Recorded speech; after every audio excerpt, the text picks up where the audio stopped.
Всем привет! Очередное заседание клуба медоедов, и у нас сегодня в гостях очень интересный гость. Это профессор кафедры международных отношений Национального авиационного университета.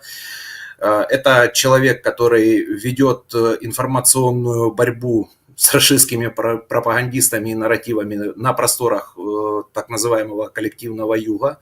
Это человек, который разъясняет и объясняет ситуацию и политическое положение дел для украинцев и в странах коллективного юга, а именно в арабских странах, с точки зрения Украины. С нами сегодня в гостях Максим Яли. Максим, привет. Привет. Смотри. Только ударение Яли, правильно. Яли, да, я прошу прощения, да. Столько Прошу вариантов, прощения. ты не угадал, как говорится. Ну ладно, ничего. Вот. И начнем мы с такого уже, скажем так, нашумевшего события, да, это военной операции Украины в Курске, но я хотел бы с тобой рассмотреть этот вопрос не с точки зрения как военного эксперта, да, потому что уже достаточно много разных экспертных мнений касаемо именно военного театра действий, а как эта операция вообще повлияла на политический ход событий, на взаимоотношения Украины и стран так называемого глобального юга, или же, давай сузим рамочку, да, до арабского мира, вот стран арабского мира. Как ты это видишь? Смотри, кардинальным образом никак не повлияло. Я могу говорить о том, как это, скажем так, привнесло изменения в повестку. Я могу рассказать, какая была повестка до вообще, в принципе. Можно сказать, тут арабские страны, да, в основном я работаю, но не только, там и Европа, и США, но, естественно, как бы, скажем так, основное поле деятельности это как раз там Саудовская Аравия, Объединенные Арабские Эмираты, Катар, Египет, то есть телеканалы, там, начиная там, от Аль-Джазира, Sky News и так далее, то есть глобальный мусульманский мир, я бы так сказал, вот 400 миллионов человек, на минуточку, не говоря уже там о запасах. И в принципе, можно судить о нарративах. Эти страны как бы они нейтральны официально, да, но с другой стороны, как мы видим, и Объединенные Арабские Эмираты помогают России обходить санкции. В принципе, все получают свои дивиденды, я бы так сказал. Поэтому достаточно враждебное информационное поле, особенно в начале, я там уже работаю там больше 2 лет, в начале это было вообще, иногда я такой, у меня там началось сразу с дебатами с расистов, как-то я так вспомнил времена, когда еще там бывал у Соловьева, даже в чем-то они переплюнули, я имею в виду пропагандистов, не так страшны там Марковы, с которыми условными там я пересекаюсь время от времени. Сейчас они сделали такой акцент на... Они раздали, как работает российская пропаганда, да, они раздали звания, должности там профессоров арабам, сирийцам, МГУ, Севастопольские, там кучу их, я там уже там знаю всех. То есть, и, естественно, с одной стороны, умно делают, потому что говорят как бы свои, да, на арабском, естественно, и понятно, небольшое там преимущество меня там все-таки переводят.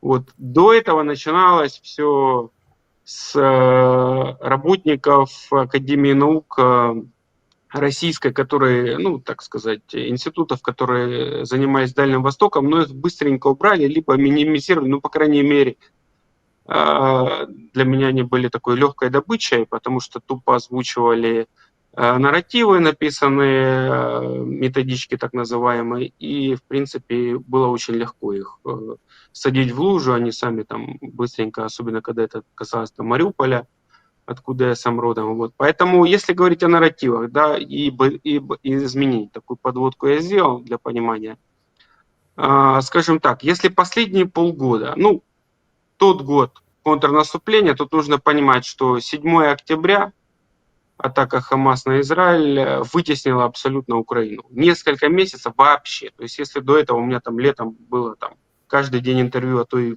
по 3, по 4, если что-то там могло серьезно произойти, вот, то вообще заглохло. И понятно, там, как говорится, не очень наше заявление, я бы так сказал, скоропостижное заявление того же Зеленского в поддержку там Израиля, когда еще Байден молчал, это сыграло очень плохую роль.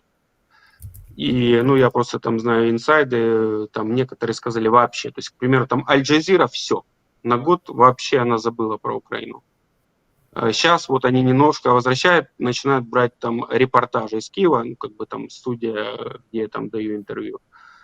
А другие, в принципе, даются, но гораздо меньше. И, скажем так, когда был, ну, уже можно это спокойно говорить, провал нашего контрнаступления, да, то есть, когда оно началось, мы были впереди планеты всей, номер один тема. Потом, вот, как я сказал, атака Хамас, естественно, ну, это понятно, для них намного важнее эти события. Вот. Но последние полгода это было так.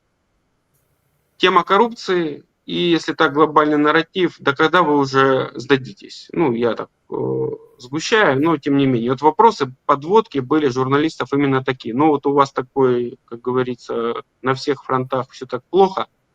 Почему вы не соглашаетесь на мирные переговоры?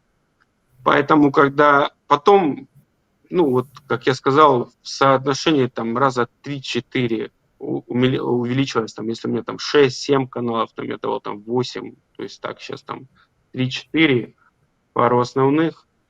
Но курс, конечно, взбодрил очень хорошо.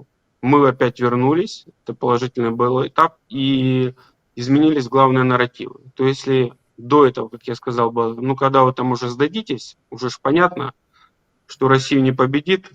Даже мне как-то один там в Фейсбуке перевел там через Google Translate комменты. То есть я как-то иногда, ну там кремлеботы работают тоже. Ну, это отдельная тема. Логичнее было бы говорить вообще об информационной политике нашей и ее провалов. Но где я, скажем так, работаю, имею большой опыт. Но в целом мне там прислали один перевод: «О боже мой, а я там думал, что Россия непобедима». Вот это был реальный подписчик, так сказать, комментатор. И, в принципе, условно говоря, сместилась в такую площадь: ух ты, а так можно было, что Россию можно побеждать. И, конечно, там у нас были очень хорошие поводы. Впервые там после Второй мировой войны зашли войска. То есть очень сильно их это шокировало, я бы так сказал, не побоюсь сказать. Максим, И извини. да. Да-да, извини, пожалуйста, я перебью. Это шокировало, тут важное, мне кажется, уточнение, это шокировало, я так понимаю, именно журналистов из арабских каналов. Я правильно понял? Смотри, ну, Или это не ты знаю, говоришь общая рамка?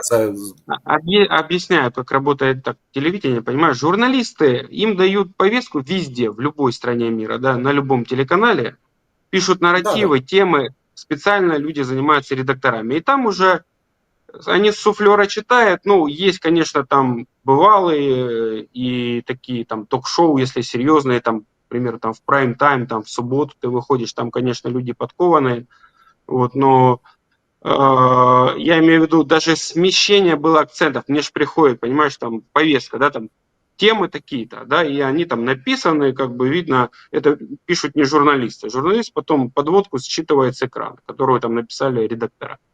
Вот, то есть, в принципе, журналисты на любом телевидении вряд ли откроют тайну, знаешь, за редким исключением, когда они там уже топ-звезды, просто это говорящие головы, если там, тем более там служба новостей и так далее.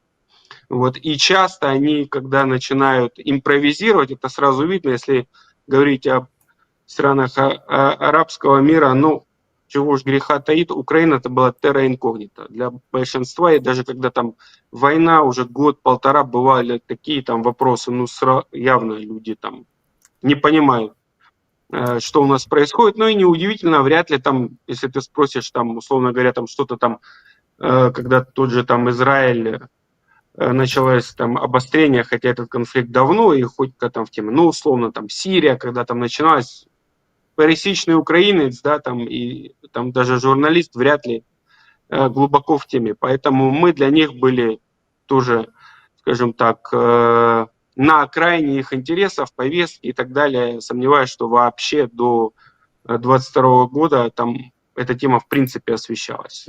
Даже там так называемая гибридная стадия войны. Вот, поэтому шокировало, да, и с точки зрения темы, которые и журналисты, и вопросы, которые они задавали, и, как я сказал, даже там комментаторы, которые там видно там реальные, а не потому что там сидят кремлеботы и строчат все эти комментарии. Это, в принципе, там понятно и очень легко это понять.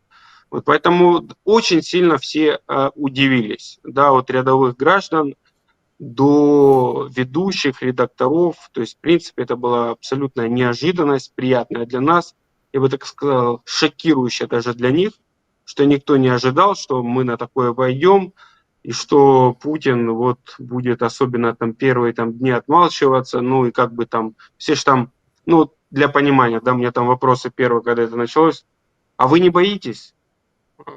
Ну, теперь, да, ну, что нам уже бояться, мы 2,5 года там чуть ли не каждую неделю ракеты, говорю, вот у меня там вчера там сын как раз у меня был, говорю, уже никто ничего, нам бояться уже нечего, то есть, ну, в принципе, мирные люди не могут понять тех, кто живет в условиях войны, да, и тем более вот этот миф, который сложился еще, образ, я бы так сказал, со времен Советского Союза, и пропагандистские нарративы русские же, они же работают везде.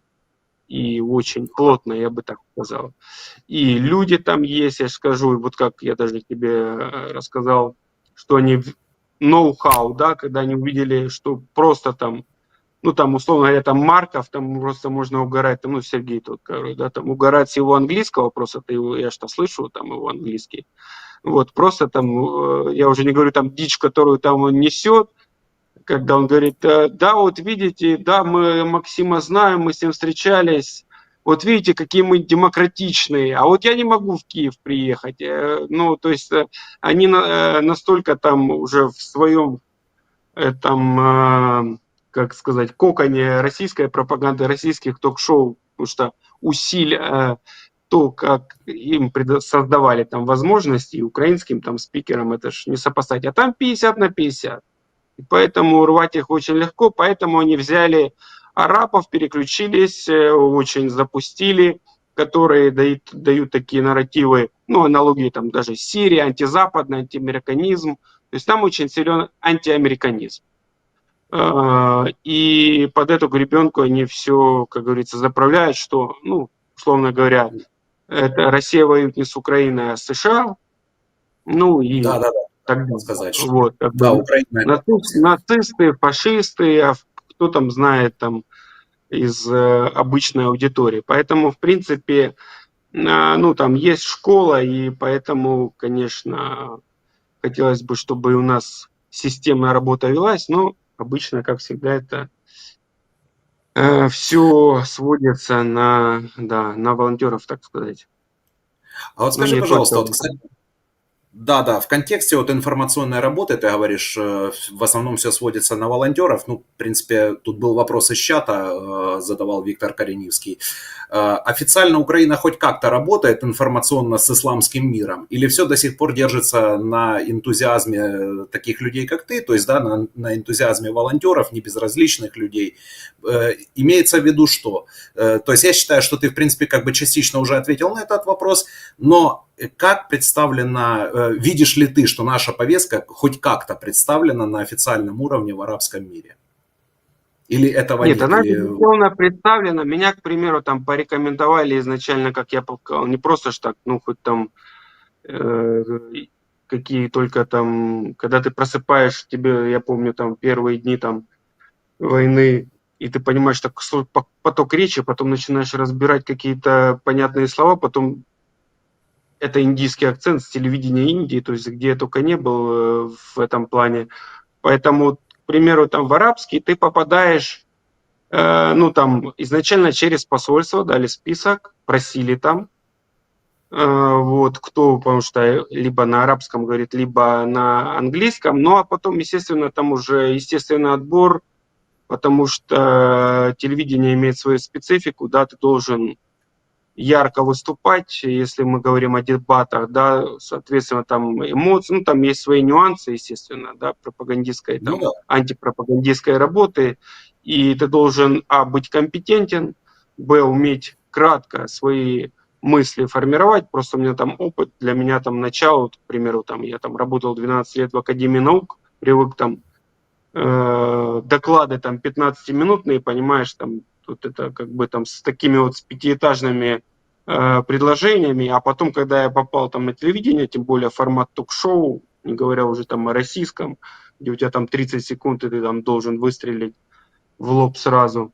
Вот, конечно, это нужно опыт. Но, с другой стороны, он мне очень помогает сейчас рвать этих русских и даже этих арабских пропагандонов. Это такое удовольствие после такой там школы, я бы так сказал. Вот, то есть там ты уже, грубо говоря, там формируется пул, потом, как везде, да, там другие телеканалы звонят, нравится и, соответственно, приглашают.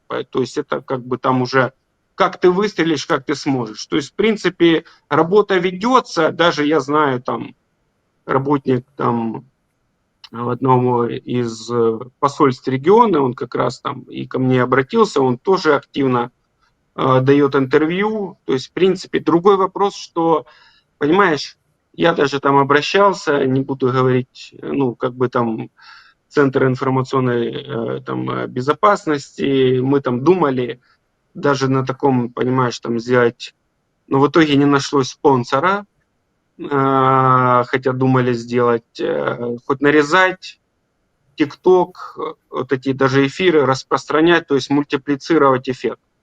Да, вот я там даю, там эфиры сбрасываю, вот работник посольства, он сидит там, нарезает через свой, потому что он арабоязычный, да, как бы, Мгм. соответственно, это ведет. Но опять же, это можно сказать вот усилием там человека в посольстве. В целом же, конечно, ну, не только арабский мир, тем более, вернее, арабский мир, хотя он очень важен, понятно, нефть и так далее, это много, много очень аспектов, почему этот регион важен, но системной работы нет, увы. Вот. Как, в Мгм. принципе, ее нет на любом направлении, потому что, Ну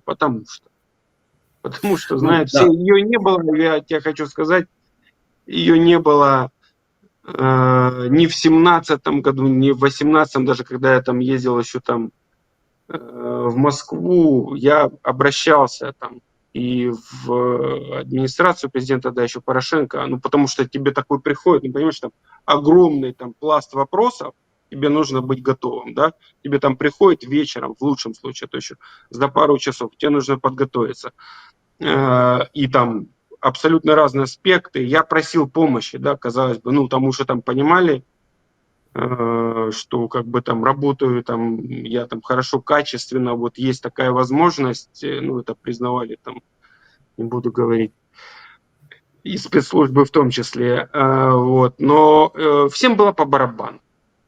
Мгм. Хотя вот, к примеру, там моя мотивация была там ездить, потому что я сам из Мариуполя, я прекрасно понимал, что эту дичь смотрели, даже когда там выключали через тарелки в моем там Мариуполе, в области, и там как бы там пользуясь своим авторитетом, ну как бы там свой, чужой, это очень локальная идентичность очень работает.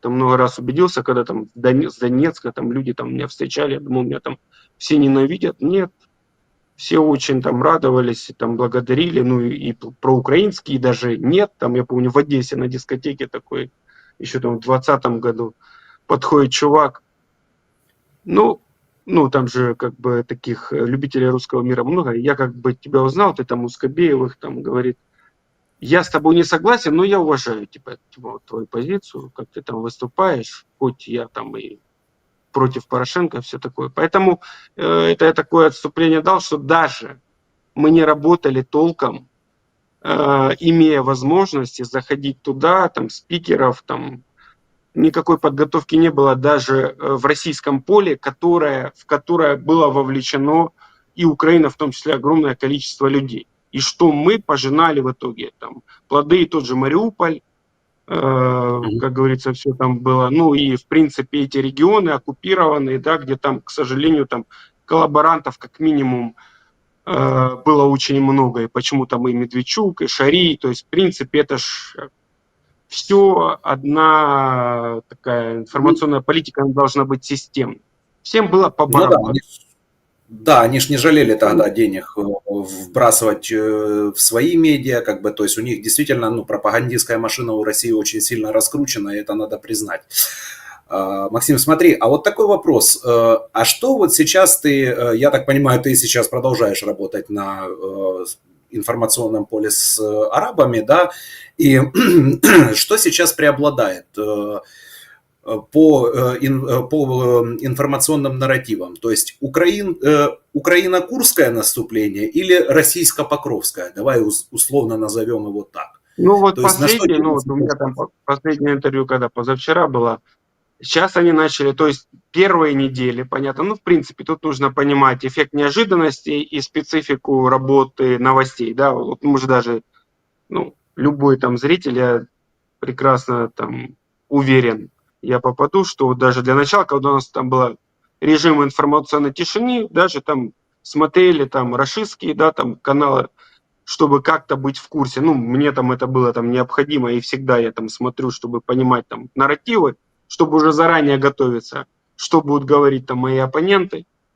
Вот, поэтому в начале было там Курск, вау, первые несколько недель, и именно формат дебатов, потому что до этого, я тебе так скажу, если горячая фаза была, там было очень много дебатов. Мгм. Потом они начали разводить, вот даже я там прихожу и вижу, там еще идет там эфир, русский, украинец, отдельно русский, отдельно украинец. Вот когда Курск начался, у меня было 3 дебатов за 5 дней. Ну, это вообще просто там, по Ну да, сравнению это с предыдущими там, серьезно. полгода, это там космос. Вот. И, в принципе, опять такое им, ну, там уже просто там, мне там уже говорили, там, когда нужно хорошенько их опустить, там, либо там им нужен яркий эфир, они там сразу заказывают меня. Ну, там есть несколько спикеров, да, ну, как бы, вот, поэтому это да. То есть сейчас начался опять Покровск, либо такой уже, а может это, ну, как бы эти, в принципе, прокремлевские нарративы, которые они ж, я, если выступаю в основном, хотя там не только там арабы, там и Чехия, Европа, СНГ, США даю интервью, в принципе, там я стран 40, я, скажем так, начиная там от Японии, Австралии, заканчивая там Соединенными Штатами, Канадой, не говоря там Европу, Африку, вот в целом за это время. Но основной, да, там, то есть, в принципе, конечно, ну, даже у нас такой, да, там, нарративы, в принципе, сместились в Покровск, потому что как только там более-менее ситуация стабилизировалась, у нас не было таких там уже там марш-бросков, как все начиналось, там, карта все менялась, да, там, по 70-100 километров квадратных мы захватывали, то есть, и плюс тут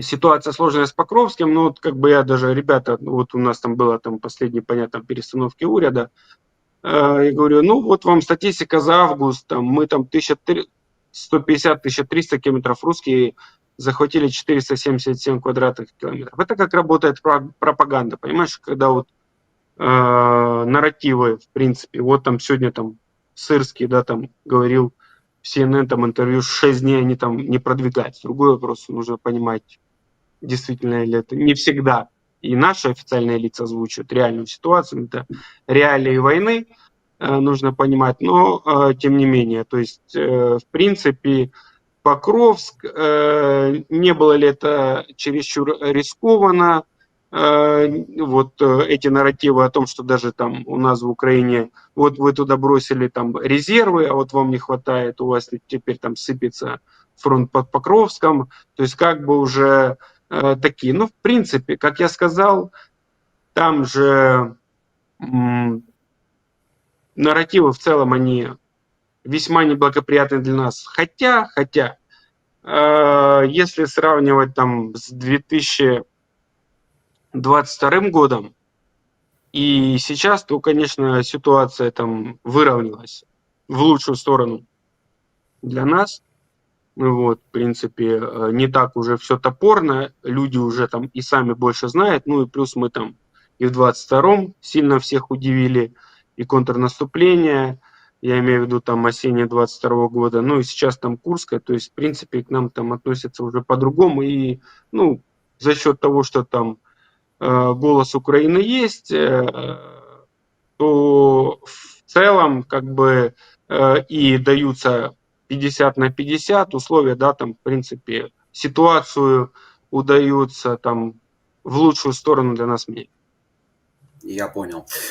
Смотри, і от тут ще вопрос із чата нам задають. Яку Україні треба займати позицію по Ізраїлю Хамасу, щоб не злити арабський світ? Тобто официально, ну, официально, я имею в виду на уровне первых государственных лиц, да, мы поддерживаем Израиль. Как бы, и, собственно говоря, это и неофициально в стране есть большая, широкая поддержка действий Израиля по Палестине, но также в последнее время раздаются голоса, что, ну, я понимаю, наше общество глубоко травмировано войной, поэтому раздаются голоса в поддержку палестинцев, но в каком плане? В поддержку того, что почему должны страдать мирные палестинцы, да, от действий кучки террористов, которыми является группировка Хамас, типа страдают мирные жители. Но они особо не несутся в информационное пространство, это я просто говорю то, что я слышу на официальном уровне, не на официальном уровне, прошу прощения, из таких досужих разговоров украинцев. Как вот сейчас нам стоит строить свою информационную политику именно в контексте Израиль-Хамас, и я бы даже взял чуть-чуть шире треугольник Израиль-Иран-Хамас, чтобы это не повлияло, потому что мы знаем, что у Ирана достаточно мощное лобби есть в арабском мире, и чтобы это не повлияло на наших потенциальных союзников именно в странах арабского мира. Давай сразу по Ирану, просто Ираном я занимался, даже был в Тегеране в 2015 году. Когда там санкции как раз снимали на первом инвестиционном форуме. И знаю, на самом деле нет там союзников. Наоборот, вот я использую, ты когда, чтобы донести месседжи до аудитории, должен на понятные им привязки. Для них Иран большой бабай. Поклонников у них нет, начиная с того, что да, там это шииты, все остальные в большинстве там сунниты, это как, условно говоря, там католики и православные, ну, то есть это там, для понимания, да, там для зрителей, различные ветви ислама, и там амбиции, наоборот, я приводил там примеры, ребята, ну вот если бы там Иран по вам бомбил, то есть я как раз использую эти нарративы, для них они очень понятны. Параллели с Россией, тем более они там в связке работают, да, поэтому лобби там никакого нет, и для них, учитывая там амбиции лидерские Ирана, это точно там не союзники. Там главный там той же там Саудовской Аравии там соперник за региональное лидерство, да, и всегда там те же там йеменские хуситы, которые там у всех на слуху, да, они же там бомбили пару лет назад и нефтеперерабатывающие заводы в Саудовской Аравии иранским оружием, да, это их прокси. Вот, поэтому Иран точно отбрасываем. Что касается Израиля и Палестины, ну, знаешь, вопрос почти уже скоро будет, как через месяц на год, немножко запоздал, потому что вот я уже сказал, мы сперва делаем, потом думаем, если мы говорим о государственной машине, и тем более там первых лицах, потому что я там, мне не раз приводилось комментировать и подалека такие там ляпы, где там рука-лицо у меня было там, и Зеленского, к сожалению, вот в конкретном случае, если мы говорим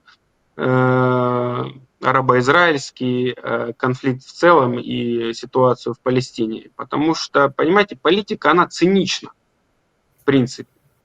Вот эти все красивые бравурные слова, вот мы уже все граждане Украины, зрители, я уверен, там поняли, да, там все нам рассказывают, как нам соболезнуют, но оружие не дают. Либо там Ну дают да, то мало. есть мы, Вот. У каждой да, страны свои интересы. Вот у нас тоже должны быть интересы. Понимаете, когда все это началось, Израиль, мягко говоря, нам не помогал. Не помогал как раз исходя из своих интересов, понимая, что там та же Россия может подкинуть оружие тому же Хамасу. Оно же не случайно, ну такое, знаешь, совпадение, не думаю, 7 октября на день рождения Путина все это началось. На минуточку. Вот. И понятно, что там Иран в основном помогал. И инструкторам, и вооружением, но почему-то лидеры там, ну, Хамаса нет, но Махмуд Аббас вот недавно там опять летал в Москву, и вообще как бы это еще опять же со времен Советского Союза, да, там, когда они поддерживали и формировали все эти группировки там террористические, которые потом становились политическими там партиями, движениями и так далее. Поэтому вот точно не нужно было так делать. В принципе, нейтрально, потому что для нас на самом деле глобальный юг гораздо важнее. Вот в мусульманском мире, я сказал, 400 миллионов человек. Это цены на нефть, это обход санкций, продукция двойного назначения продажи, да, там банки, те же Объединенные Арабские Эмираты, да, используют вся эта система. Для обхода там кэш просто завозят, ну, то есть, в принципе, и не случайно туда Путин ездил, да, и как его там встречали, я уже сказал, что там много там есть и традиций, поэтому нужно всех максимально под каждую страну подстраивать. выстраивать и свою политику, и стараться перетянуть на себя. Вот как я сказал, там, к примеру, да, там, как я привожу там параллель там, с Ираном, да, вот все как бы играть на противоречиях, это везде любая политика так строится. И должен быть индивидуальный подход к каждой стране, и тем более исходя, окей, что мы получаем в конкретном случае от Израиля, ну, потом, когда уже Иран совсем, опять же, там обнаглел и начал передавать, нам Израиль начал там кое-что, какие-то технологии передавать, да, по антидронам, фиксировки, но, опять же, не летальное оружие. И то, когда именно в контексте, когда уже Иран туда влез, я имею в виду, стал полноценным союзником России. То есть Иран сказал, окей, тут мы, Израиль вернее, да, тут мы уже что-то должны показывать демонстративно. Но до этого все было, помним даже там первые месяцы войны, когда там все аплодировали там Зеленскому, когда он выступал в парламентах, да, там государств западных, первый и единственный тогда провал и очень холодный прием у него был как раз во время его выступления в Кнессете. Вот, поэтому Нетаньяху, я уже молчу о том, что да, это когда уже единственный политик, потому что Израиль считается все-таки не географически, но политически частью западного мира. Это единственный лидер с момента аннексии Крыма и начала войны на Донбассе, так называемого глобального Запада, который посетил Парад Победы. С Путиным там в десна целовался. Да, это уже там 17-18, я точно не скажу, чтобы не ошибиться. Вот. Но это было. И там всегда очень тесные были двусторонние отношения по линии Путина-Нетаньяху. Поэтому тут куча факторов, которые необходимо учитывать и выстраивать политику, исходя из собственных национальных интересов и вот таких циничных подходов, что мы можем получить в случае, там, кому мы должны симпатизировать и так далее. Ну вот так это работает. Не, ну я полностью, допустим, разделяю твою позицию, что да, все эти разговоры про ценности там и прочее, прочее, это все, конечно, хорошо, это красиво, но Украине сейчас Это действительно разговоры надо... для бедных, как я говорю своим Да, студентам, понимаете? да, это разговоры для бедных. А реально государственные интересы лежат в плоскости, если говорить уже грубо, открыто и прямо, это калькулятор, и начинаем считать, где нам выгодно, где не выгодно. Ну, в защиту израильтян от себя чуть-чуть добавлю, что я смотрел интервью на канале у Юры Романенко с послом Израиля Михаилом Броткиным. и где он упоминал, в частности, что Израиль с начала военной агрессии оказывал Украине медицинскую помощь. То есть они отправляли сюда мобильные лазареты, они отправляли сюда своих специалистов. То есть как бы, да, это не летальное, это не вооружение. Я согласен, это не то, что нам было нужно, но это также, как по мне, это неотъемлемая часть и часть весьма существенная. Смотри, у нас остается не так-то много времени, потому что у нас, к сожалению, Ну, давайте дорогие... 10 минут, 10 минут, да. Да, давайте еще 10 минут, поэтому в контексте этого есть такой вопрос. Вот ты в своем посте писал, что ноябрь будет Рубиконом для нас. Почему именно ноябрь и что такое Рубикон? Да, вот в чем он заключается, Ну, в чем он Рубикон я не писал, ну, как бы определяющим, да. Да, Ну, определяющий подтверждение факт. моих слов, там, это пост там дней 5 назад, где-то я написал, вот сегодня Зеленский был в Рамштайне, да, вот подтверждение. Сказал, давайте закончим войну в этом году. Понятно, что речь идет о президентских выборах США, которые пройдут 5 ноября, и, в принципе, от результатов которых во многом будет зависеть от того, и как долго будет длиться война, и какая нам помощь, и во многом будет определяться, какие будут ее итоги. Вот, поэтому октябрь, ну и в принципе, вот даже там арабам я напоминал, я там еще там в марте, им там в апреле говорил, ребят, вот когда вот у нас был там все там плохо, там Авдеевка, я говорю, давайте подождем августа. Даже вот я проводил там параллели с 22-м годом, когда тоже там было затишье, там Лисичанск, все для нас было печально, там май-июнь. Потому что, в принципе, уже есть циклы военных действий.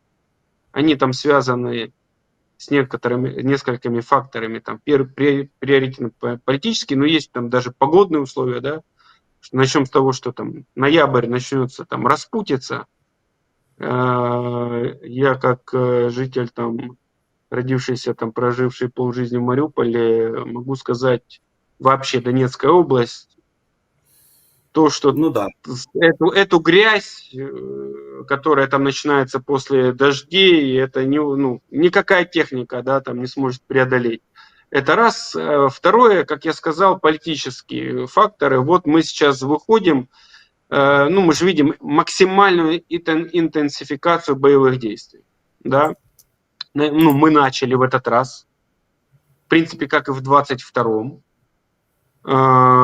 Да, с Курской операции у нас есть там успехи. Тут вопрос, будут ли еще, это была лишь разовая акция, либо еще что-то мы там сподобимся, потому что там как раз благоприятствуют географические факторы, леса, Брянщина, там можно, ну, другой вопрос, что сейчас русские, конечно, там уже это все понимают, эти риски, там стягивают туда войска, что была одна задача. И видим и ракетные удары по нам, и русские интенсифицировались, и Покровск. То есть Путин тоже это прекрасно понимает, что если победит Трамп, шансы 50/50, хотя там после покушения казалось, что вопрос закрыт, но тем не менее вот снятие Байдена, как мы видим, внесло коррективы, и там качели опять идут и в этих ключевых колеблющихся штатах. То есть, в принципе, если Харрис победит, ну, это все продолжится. Как минимум, пока она вступит, поймет, но это будет все линия Байдена продолжена, я уверен, те же там и советники будут, это будет так называемая контролируемая эскалация, да, которая вот, и почему там сегодня опять, и почему Зеленский сейчас вот и поехал, и в Рамштайн, все сам, и Кулебу там, тот же Экономист писал, это была причина, почему его сняли, что он не был настолько там жестким, то есть это политика там шантажа и вымогательства, ну, там это грубо сказано, но тем не менее, не дипломатичные методы, используемые и офисом, и Зеленским, и все вспоминаем там посла Мельника в Германии в то время. Я помню, на Deutsche Welle там как раз выступал, интервью давал, и мне там, ну вот как-то вот ехал как раз Зеленский впервые, и говорят, ну вот как-то вот ваш посол тут такие делает заявления, то есть вот Кулеба на это не шел, и, соответственно, сейчас вот максимально интенсифицируется, чтобы получить разрешение на удары дальнобойной, да, там, ракетами по российской территории, получить еще оружие, и как раз Курская операция используется как основной информационный повод и доказательство того, что, ребята, ну вот видите, да, там нет этих красных линий, да, вот это тоже один из нарративов был и есть, да, то есть плевать на них нужно, это сегодня был месседж основной там Зеленского в Рамштайне. Пофиг, давайте мы замочим, если так по-простому говорить. Вот. Поэтому, потому что вот осталось 2 месяца. И, естественно, как я сказал, 50/50, исходя из заявлений Трампа, ну, там уже, это же все уже идет подготовка, не случайно там и планы Помпео появлялись, как бы это уже сигналы были там Кремлю. То есть Путин понимает, что если с Байденом, с Европой эта политика гопника из питерской подворотни работает, и работает давным-давно, то с Трампом такое не прокатит. И Трамп там недавно в своем интервью там как раз сказал, когда он вспоминал там с Путиным, говорит, была там ситуация, я сказал, Владимир, вот будет то-то, то-то, если ты пойдешь на это, и касается это Украины, то говорит, no way, там английское, он там way, типа, не может быть, может, как бы так по-простому, да. Вот, то есть Трамп еще сам тот еще, ну не сказать шантажист, ну вот такой азартный игрок, но который безбашенный, еще безбашеннее Путина, и который обладает гораздо большим потенциалом. И для нас, конечно, риски, мы можем, с одной стороны, там перейти уровень гораздо большей эскалации. С другой стороны, мы можем получить все, что мы захотим, если Путин начнет артачиться и не пойдет на предложение Трампа. И, соответственно, как бы сейчас все готовятся к этому варианту. Он очень реалистичный, что придется начинать переговоры, там, прекращение огня, и, соответственно, все максимально стараются повысить свои переговорные позиции. Я понял. Хорошо.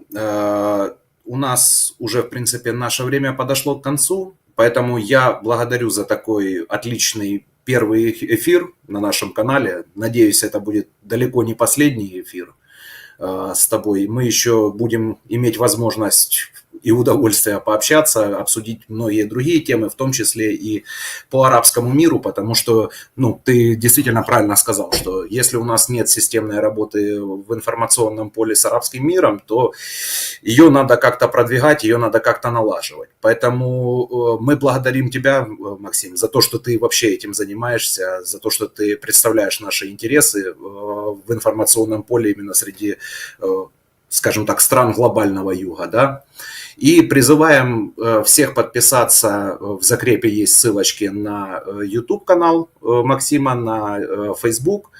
Подписывайтесь на все его ресурсы, подписывайтесь также, пожалуйста, на телеграм-канал Медоедов, на YouTube-канал Медоедов. Всем спасибо, всем тихой ночи, несите мед. Да, мед полезен на ночь, это как раз улучшает сон.